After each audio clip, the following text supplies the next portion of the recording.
Nakakuha ako ng signing bonus na 150 pesos. Hold lang ako ng 1,000 pesos at least 3 days or 1 week. Gamit ko lang ang referral code na GE178803 na makagawa tayo ng Maribang account. Kailangan mo lang i-download sa iOS o Play Store ang Maribang PH na dating Sibang. Kailangan mo lang dito ng one valid ID. Dito i-allow mo lang yung location. Dito nga mag-register tayo using mobile number o di kaya naman Apple ID. Dito nga magre-register ako using mobile number. Lagay na rin ako ng referral code na GE178803 na makakuha ko ng signing bonus na 150 pesos. At sunod naman dito, ilagay mo lang yung na-receive mong OTP code. Next naman dito, gumawa ka lang ng password mo na 8 to 16 character long. Meron itong letters o di kaya naman numbers. Dito na nga kailangan natin ng face verification. Dito nga kailangan wala kang mask o di kaya naman accessories. I-click mo lang yung start verification. Ano na gagawin mo, kailangan mo lang i-allow access yung camera. Dito nga itatapat mo lang yung mukha mo para ma-verify. Dito nga hintayin mo lang ang verification progress. Ganito nga yung nakita mo, ulitin mo lang. Ulitin mo lang na itapat yung mukha mo sa frame. Kailangan malinaw, wala kang accessories. Pag okay na, verification completed. Ito nga yung kailangan na valid ID na makapag-proceed tayo ng pag-register. Yung national ID, paper national ID,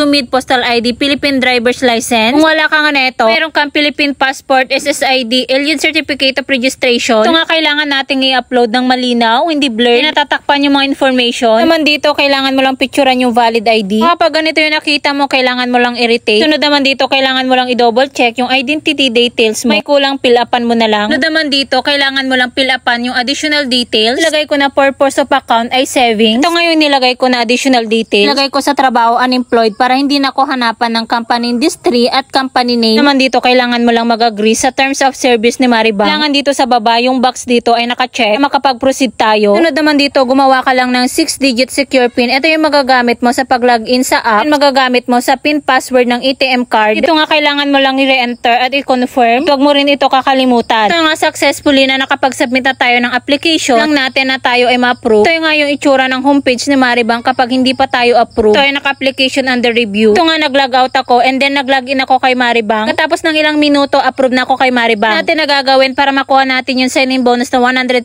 pesos. Kailangan mo lang mag-hold ng 1,000 pesos. Mo lang sa account mo ng 3 days or 1 week. Na makuha mo yung cashback reward. Pwede mo nang gamitin yung Maribang account mo. Pwede ka na rin mag-order ng physical ATM card. Kung mo tong video na to, please like and share and then thank you. God bless you.